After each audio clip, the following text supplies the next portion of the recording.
आज हम बात करेंगे एक ऐसे पर्वत के बारे में जो हिमालय पर्वत से भी पुराना है। एक ऐसा पर्वत जिनमें बहुत सारे रहस्य छिपे हुए हैं और उनके साथ कई सारी पौराणिक कथाएं जुड़ी हुई है। भगवान दत्तात्रेय का प्रमुख स्थान इसी पर्वत को माना जाता है। इस पर्वत के चारों ओर एक ऐसी दिव्य अलौकिक शक्तियां मौजूद है जिनका भेद निकालना असंभव है। इस पर्वत की गुफाओं में 200 से 300 वर्षों से भी ज्यादा वर्षों के सिद्ध साधुओं और सन्यासियों रहते हैं और योग साधना करते हैं। तो चलिए बात करते हैं गुजरात के सबसे रहस्यमय पर्वत गिरनार के बारे में, साथ ही जानेंगे उसके इतिहास और रोचक तथ्यों के बारे में। तो वीडियो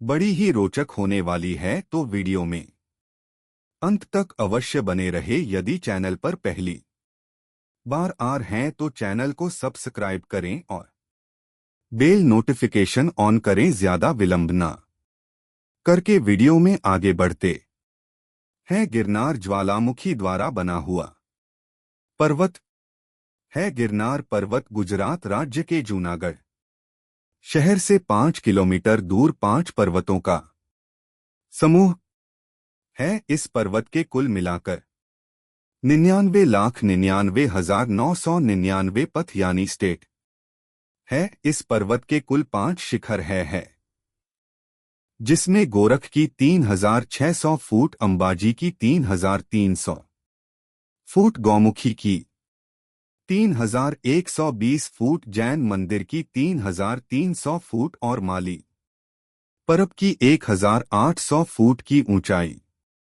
है, जहां पर 84 सिद्ध साधुओं और 9 नाथ विराजित है। पौराणिक ग्रंथों में गिरनार को रैवत कुमुद, रेवताचल और जैन धर्म में उज्जयंता के नाम से जाना जाता है। इस पर्वत समूहों पर कुल 866 मंदिर आए हुए हैं। भवनाथ का मंदिर गिरनार पर्वत का केंद्र स्थान है। भाविक भक्तों भवनाथ मंदिर में दर्शन करके यहीं से गिरनार पर्वत चढ़ने की शुरुआत करते हैं। यह पर्वत हिमालय पर्वत से भी पुराना है। पिछले 22 करोड़ सालों से यह पर्वत यही स्थित है। गिरनार को कई उपमा दी गई है। गिरनार की गोद में काफी सारे रहस्यों, अलौकिक शक्तियों, आध्यात्मिक और कुदरती सौंदर्य से भरपूर 18 भार औषधि और जड़ी बूटियों वाली वनस्पतियां हैं। यहाँ सिद्ध साधु, अघोरी, नागा साधुओं का स्थान है और वे लोग तपस्या करते हैं, इसीलिए इसे साधुओं का मायका भी कहते हैं। गिरनार पर्वत को भगवान दत्तात्रेय का मुख्य स्थान माना जाता है। अब हम गिरनार पर्वत के इतिहास के बारे में बात करेंगे। गिरनार के साथ कई सारी पौराणिक कथाएं जुड़ी हुई हैं। जैसे पहले कहा कि गिरनार पर्वत हिमालय पर्वत से भी पुराना है, इसीलिए उसे हिमालय पर्वत का पितामह भी कहा जाता है। पौराणिक साहित्य की और हमारे हिंदू देवी देवताओं की कथाएं इस पर्वत के साथ जुड़ी हुई हैं। वैदिक ऋषियों में से भृगु और च्यवन ऋषि की कथाएं, महाभारत की पांडव कथा, कृष्ण कथा और अश्वत्थामा कथा, रामायण की राम लक्ष्मण और हनुमान धारा की कथाएं तथा पुराणों में शैव कथा, शतक था, मृगी था, मुकंद कथा, रेवती कथा, भूत प्रेत से संबंधित काली महाकाली कथाएं, पांडव गुफा और कालिका सती अनुसुया से संबंधित और कहीं सारी पौराणिक कथाएं गिरनार से जुड़ी हुए हैं।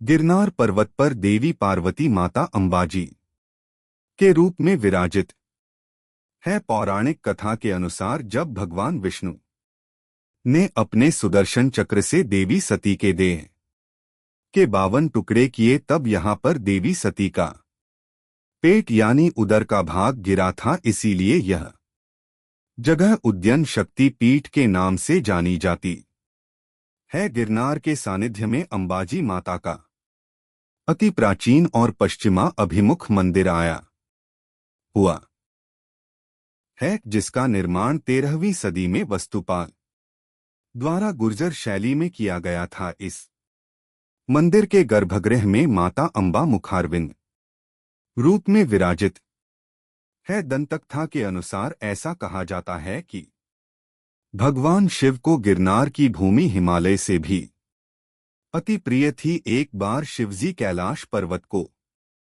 त्याग कर यहाँ गिरनार की भूमि पर आए और तब साधना कर बैठ गई। वह अपनी साधना में इतने लीन हो गए कि वह अपना कैलाश पर्वत और परिवार सब कुछ भूल गए। तब माता पार्वती 33 कोटि देवताओं के साथ शिवजी को ढूंढने निकले और ढूंढते ढूंढते यहाँ गिरनार की भूमि पर पहुंचे और उन्होंने देखा कि शिवजी यहाँ पर विराजित थे। माता पार्वती को भी यह भूमि बेहद अच्छी लगी। तब से भगवान शिव यहाँ भवनाथ महादेव के रूप में हमेशा के लिए विराजमान हो गए। माता पार्वती गिरनार की गोद में माता अंबाजी के रूप में विराजमान हो गए और 33 कोटि देवताओं को भी यहाँ विराजित होने के लिए कहा। पौराणिक काल में भवनाथ मंदिर भवेश के नाम से जाना जाता था। आदि अनादि काल से गिरनार पर्वत के सानिध्य में भगवान शिव का भवनाथ महादेव के रूप में निवास स्थान है। भवनाथ महादेव का उल्लेख स्कंद पुराण में भी किया गया है। भवनाथ मंदिर की बगल में पवित्र मृगी कुंड आया हुआ है, जिसमें प्रत्येक शिवरात्रि पर महादेव अदृश्य रूप में इस कुंड में स्नान करने आते हैं। ऐसा कहा जाता है श्री भवनाथ महादेव के दर्शन मात्र से ही भव भाव के दुख लजाते हैं। गिरनार पर्वत के प्रवेशद्वार समान भवनाथ मंदिर के गर्भगृह में एक स्वयंभू भवनाथ महादेव का शिवलिंग है और उसके बाजू में दूसरा एक शिवलिंग है, जो चिरंजीवी अश्वत्थामा द्वारा स्थापित किया गया था। ऐसा कहा जाता है कि आज भी अश्वत्थामा महाशिवरात्रि के दिन अदृश्य रूप में मृगी कुंड में स्नान करने आते हैं। मोक्षदयिनी गंगा गिरनार पर्वत पे गौमुखी गंगा के रूप में बहती है, इसीलिए यह स्थान अति पवित्र है। पौराणिक कथा के अनुसार श्री सत्यम ऋषि ने भगवान श्री कृष्ण को प्रसन्न करने के लिए 1000 साल तक तपस्या की, पर फिर भी भगवान श्री कृष्ण प्रसन्न न हुए। तब आकाशवाणी हुई कि तुमने बाल्यावस्था में पानी पीने जाती हुए प्यासी गाय को लाठी मारकर पानी नहीं पीने दिया था। इसी पाप के वजह से मैं तुम्हें दर्शन नहीं दे सकता। यह सुनकर जब ऋषि ने देह त्याग करने का विचार किया, तब फिर एक बार आकाशवाणी हुई कि तुम रेवत अर्थात गिरनार पर जाकर तपस्या करो, तुम्हें पापों में से मुक्ति मिलेगी।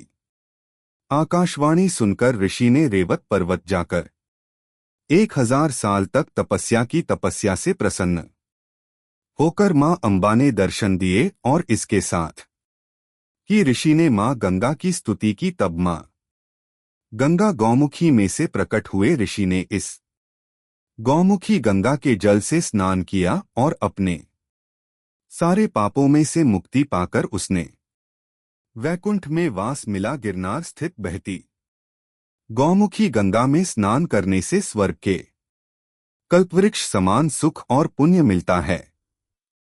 गिरनार पर्वत भगवान दत्तात्रेय की साधना भूमि है। यहाँ के कण कण में गुरु दत्तात्रेय की अनुभूति होती है। पूरे भारत देश में सिर्फ गिरनार ही एकमात्र स्थान है जहाँ गुरु दत्तात्रेय के चरणारविंद आए हुए हैं। ऐसा कहा जाता है कि ब्रह्मा विष्णु महेश के स्वरूप में प्रकट हुए गुरु दत्तात्रेय ने गिरनार में 12,000 साल तपस्या की थी। गिरनार के शिखर पर आया हुआ गुरु दत्तात्रेय का षटकोण आकार का मंदिर त्रेतायुग के समय का है। मगध वंश का नाश करने के बाद जब सम्राट चंद्रगुप्त मौर्य ने समग्र भारत पर विजय पताका लहराते लहराते ईसा पूर्व 322 के बाद में चंद्रगुप्त मौर्य ने सौराष्ट्र भी जीत लिया था। उस समय सौराष्ट्र का पाटनगर जूनागढ़ था। चंद्रगुप्त ने यहाँ पर पुष्यानुग संगीत पत ने यहाँ सुवर्ण सित्ता नदी पर सुदर्शन नामक तालाब का निर्माण करवाया था। सम्राट अशोक के सुबह तुसाच ने उसमें नहरें खुदवा कर सिंचाई का काम शुरू करवाया था। स्कंदगुप्त के पर्णदत्त नामक सूबा ने अतिवृष्टि से टूटे हुए सुदर्शन तालाब को फिर से बनाया था। मौर्य वंश के राजाओं द्वारा लिखे हुए शिलालेख यहाँ गिरनार पर्वत पर है। ईसा पूर्व 1152 के आसपास राजा कुमारपाल ने यात्रियों के लिए गिरनार पर्वत में सीढ़ियां बनाई। बदलते समय के साथ यात्रियों की सरलता के लिए और सुविधाएं उपलब्ध कराई गई। आज गिरनार पर्वत तक पहुंचने के लिए गुजरात सरकार द्वारा रोक वेट पुरंग टोले की व्यवस्था की गई। गिरनार के साथ सती राणक देवी की कथा गुजरात में बहुत प्रचलित है। 10 से 11वीं सदी के दौरान जब राजा सिद्धराज जयसिंह ने जूनागढ़ पर आक्रमण कर वहां के राजारा खेंगार को मारकर उसकी रानी राणक देवी को ले जा रहा था, तब सती राणक देवी ने अपने भाई गिरनार के पास मदद मांगी थी। सती राणक देवी ने गिरनार को कहा कि गोजरा गिरनार बलाम वेरी ने कियो मरता रा खंगार खड़ी खांग न थियो। इसका अर्थ यह है कि अपने राजा को मरते हुए देखकर भी अभी भी तुम खड़े हो। यह सुनकर गिरनार पर्वत लड़खड़ा लगा, उसके पत्थर नीचे गिरने लगे। धीरे धीरे वह पर्वत पूरे तरीके से गिरने वाला था। अगर यह पर्वत के पत्थर लगातार गिरने लग गए तो पूरा जूनागढ़ शहर और उनके लोगों का नाश हो जाएगा। ऐसा सोचकर रानी राणक देवी ने अपने दोनों हाथ ऊपर करके अपने भाई गिरनार पर्वत को कहा, रुको। गिरनार कहकर शांत रहने को और ना गिरने को कहा और गिरनार पर्वत की गिरती हुई शिला वहां स्थिर हो गई। कुछ शिला तो लटकी हुए हैं, मानो वह अभी गिरेगी। आज भी ऐसे लटके हुए पत्थर है और उन परे सती राणक देवी के हाथ के निशान है। सुवर्ण रेखा नामक नदी गिरनार की सबसे पौराणिक नदी है। पृथ्वी को पावन करने के लिए नागराजा की आज्ञा से पाताल में से यहाँ गिरनार क्षेत्र में अवतरित हुई थी। भगवान कृष्ण के भाई बलराम की शादी रेवती से हुई थी। देवी रेवती भी इस गिरनार पर्वत से जुड़ी हुई है। अब हम गिरनार के पर्यटन स्थल के बारे में बात करेंगे। गिरनार पर्वत 5 पर्वतों का समूह है। इस पर्वतमाला में पौराणिक गुफाएं, कुएं, वाव, मंदिर, कुंड आए हुए हैं। गिरनार का प्रथम शिखर पर जैन देरासर आया हुआ है। वह भगवान नेमिनाथ के चरणारविंद से पावन हुआ एक दीक्षा कल्याणक, ज्ञान कल्याणक और मोक्ष कल्याणक तीर्थ स्थान है। परम शांति की अनुभूति कराता और मोक्ष का द्वार माने जाते इस देरासर में 14 जिनालय आए हुए हैं, जो अति प्राचीन कलात्मक है। इस देरासर का निर्माण वस्तुपाल तेजपाल द्वारा किया गया है, जिसमें भगवान नेमिनाथ का जिनालय प्रमुख स्थान पर है। श्री नेमिनाथ भगवान के मंदिर के प्रांगण में अधिष्ठात्री देवी माता अंबाजी की मूर्ति है। दक्षिण द्वार में प्रवेश करते ही इस जिनालय में अत्यंत आकर्षक रंग मंडप आता है, जो 41.6 फुट चौड़ा है और 44.6 फुट लंबा है। मंदिर के गर्भगृह में भगवान श्री नेमिनाथ की श्याम वर्ण प्रतिमा है, जिसके दर्शन मात्र से ही भक्तों की सारी थकान दूर हो जाती है और केवल परम शांति की अनुभूति होती है। भगवान नेमिनाथ की प्रतिमा दुनिया की सबसे प्राचीन प्रतिमाओं में से एक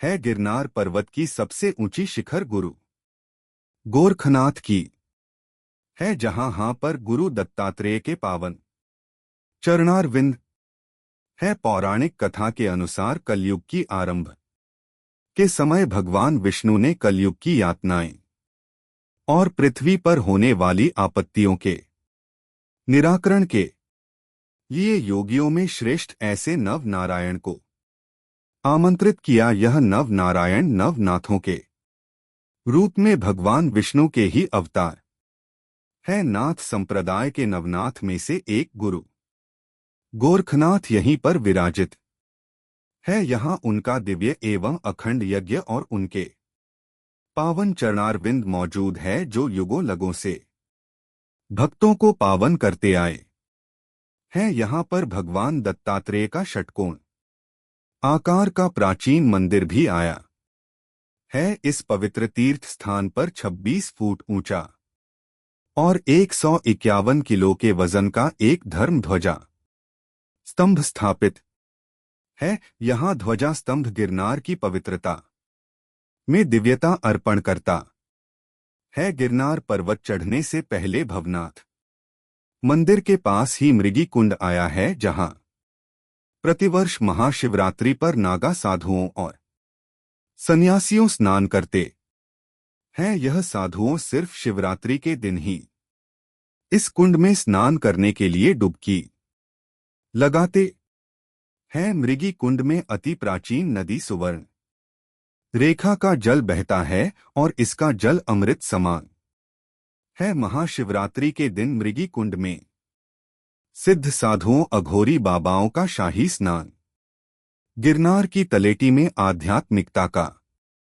अनुभव कराता है। इस कुंड में पवित्र नदी सुवर्ण रेखा का जल बहता है, इसीलिए इस अमृत समान जल के स्नान करने से मोक्ष की प्राप्ति होती है। नवनाथ और 4 सिद्धों के स्थानक ऐसे गिरनार पर भरत हरि गोपीचंद अश्वत्थामा का वास है, और ऐसा कहा जाता है कि शिवरात्रि के दिन मृगी कुंड में होने वाले शाही स्नान में यह चिरंजीविस महादेव भी साधु रूप में स्नान करने के लिए आते हैं। इस शाही स्नान में जितने भी साधुओं ने डुबकी लगाई होती है, उसमें से एक साधु बाहर नहीं निकलता, क्योंकि उसे मोक्ष की प्राप्ति हो चुकी होती है। गिरनार पर्वत पर रहस्यमय कुंड आए हुए हैं, जैसे कि भीम कुंड, गजब कुंड, कमंडल कुंड और दामोदर कुंड। भीम कुंड का जल गर्मी के मौसम में भी शीतल रहता है। यह कुंड जैन देरासर के पास आया हुआ है। गस्पी का जल बहता है। इस कुंड के पानी में स्नान करने और उसका पानी पीने से हम रोग मुक्त हो जाते हैं। इस कुंड का पानी स्वास्थ्य के लिए गुणकारी है। कमंडल कुंड का निर्माण भगवान दत्तात्रेय के यहाँ पर कमंडल फेंकने से हुआ था। इस कुंड में अखू जल है। दामोदर कुंड की बात करें तो आदि कवि नरसिंह मेहता प्रातःकाल भजन गाते गाते यहाँ स्नान करने आते थे। ब्रह्मा जी द्वारा निर्मित दामोदर कुंड में गंगा, यमुना, सरस्वती, नर्मदा, सिंधु, कावेरी, शिव, चर्मन, आवती, गोदावरी आदि पवित्र नदियों का जल बहता है। इस कुंड में मनुष्य के अस्थियां विसर्जित करने से वह जल्द ही पिघल जाती है और उनकी आत्मा को मोक्ष प्राप्त होता है। इसीलिए लोग इस कुंड में अस्थियां विसर्जित करने आते हैं। यह जल काफी शुभ माना जाता है। गिरनार में कश्मीर की अनुभूति करता स्थल पत्थर चट्टी की जगह है। यह गिरनार की बेहद खूबसूरत जगह है और रहस्यमय भी। ऐसा कहा जाता है कि रामानुज संप्रदाय के श्री नरहर स्वामी 200 साल पहले गिरनार पर तपस्या करने के लिए आए थे।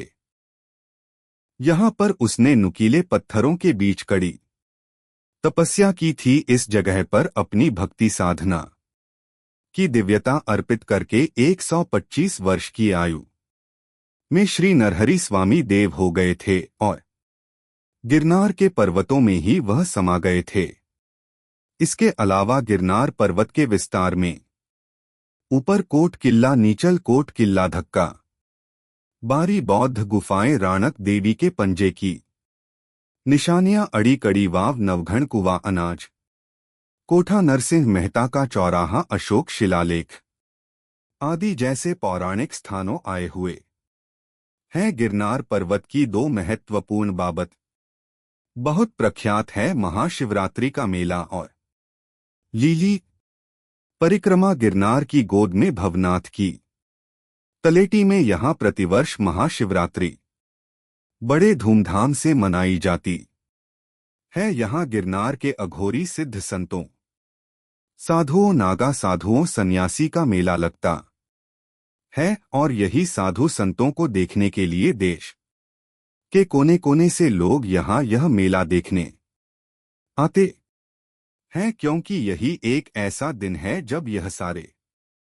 अघोरी सिद्ध संतों, साधुओं अपनी गुफा में से निकलकर बाहर आते हैं। महाशिवरात्रि पर आयोजित होने वाले इस मेले को भवनाथ का मेला कहा जाता है। यह मेला प्रतिवर्ष महावद नवमी तिथि से शुरू होकर महावद अमावस्या यानी कि शिवरात्रि के दिन खत्म होता है। इस मेले के साधु संस्कृति और समाज का पवित्र त्रिवेणी संगम देखने को मिलता है और चारों ओर जय गिरनारी गिरनारी और महादेव महादेव की गूंज सुनाई देती है। मेले की शुरुआत भवनाथ मंदिर पर ध्वजा चढ़ा कर होती है और पूर्णाहुति मृगी कुंड में शाही स्नान से खत्म होती है। मेले में यह इन साधुओं की रबड़ी शोभा यात्रा निकलती है, जिसमें यह सब साधुओं लाठी, तलवार, भाला, पट्टेबाजी से कतब दिखाते हैं। अंग पर भभूत लगाए हुए यह जटाधारी साधुओं इस मेले का मुख्य आकर्षण होते हैं। अंत में यह सब साधुओं मृगी कुंड में शाही स्नान कर की लगाकर इस शिवरात्रि का समापन करते हैं। इस कुंड में सब नागा साधुओं स्नान करते हैं और इनमें से एक को मोक्ष की प्राप्ति हो जाती है। अब बात करते हैं गिरनार पर्वत की लीली परिक्रमा की। जो लोग यह पर्वत चढ़ नहीं सकते वे लोग गिरनार पर्वत की चारों ओर प्रदक्षिणा करते हैं, जिसे लीली परिक्रमा कहा जाता है। इसकी शुरुआत कार्तक शुद्ध एकादशी तिथि से शुरू होकर पूनम यानी कि देव दिवाली तक चलती है। इस परिक्रमा में गिरनार के पांचों पर्वतों की प्रदक्षिणा करते हुए 36 किलोमीटर तक का रास्ता बीच जंगल में से काटना पड़ता है। यह परिक्रमा कुल 5 दिनों की होती है। यात्रियों अपने साथ रसोई का सामान अपने साथ में ले जाते हैं। पूरे दिन जंगल में से रास्ता काटते हैं और रात्रि को जहां पहुंचे हो वहां ठहर जाते हैं। पहले के समय में सबको खाना बनाने का सामान साथ के जाना पड़ता था, पर अब तो परिक्रमा के पूरे रास्ते में संस्थाओं द्वारा भोजन, शरबत के कैंप, अन्न क्षेत्र हर जगह पर पाए जाते हैं, जिससे यात्रियों को खाने के मामले में ज्यादा दिक्कत नहीं होती। परिक्रमा के दौरान जंगल में बहुत सी प्राचीन जगह देखने को मिलती है और इनका एक अलग ही अनुभव होता है। इस परिक्रमा का इतिहास 24,000 साल पुराना है। पहले ऋषि मुनियों यह परिक्रमा करते थे और अब मनुष्यों द्वारा यह परिक्रमा की जाती है। अब हम गिरनार पर्वत के बारे में कुछ रोचक बातें करेंगे हिमालय से भी पुराने इस गिरनार पर्वत में काफी सारे गेबी यानी कि गुप्त रहस्यों, अलौकिक शक्तियां, दिव्यता, आध्यात्मिकता और कुदरती सौंदर्य से भरपूर 18 भार वनस्पतियों और जड़ी बूटियों का खजाना है गिरनार को वस्त्रापुर त्याग कर तप साधना की थी। गिरनार के सानिध्य में सदैव आदेश का नाद बजता है। आदेश नाथ संप्रदाय का अति पावनकारी मंत्र है। आदेश का मतलब महादेव गिरनार की गुफाओं में बसते नाथ संप्रदाय के सिद्ध साधुओं, सन्यासियों। अलख निरंजन बोल है। अलख का मतलब शिव होता है और निरंजन का मतलब परमात्मा, इसीलिए अलख निरंजन का अर्थ है निर्गुण निराकार। परमात्मा शिव निर्गुण है, निराकार है, इसीलिए नाथ पंथ के साधुओं अलख निरंजन बोलते हैं। गिरनार पर्वत में 18 धार वनस्पतियां मौजूद है। एक धार का मतलब है 20 करोड़ 21 लाख 76 हज जितनी संख्या, और यहाँ गिरनार में तो आर भार जितनी अधिक संख्या में कुदरती वनस्पतियां हैं, जिसमें औषधियां, जड़ी बूटियां शामिल है, जिससे काफी सारी बीमारियों का इलाज हो सकता है। इन 18 भार वनस्पतियों में 4 भार फल वाले वृक्ष, 4 भार बिना फल के वृक्ष, 4 भार कांटे वाले वृक्ष और 6 भार लताव जैसी झाड़ियों का समावेश होता है। ऐसा कहा जाता है कि इस गिरनार पर्वत की जगह पहले समुद्र था और समय जाने के बाद वह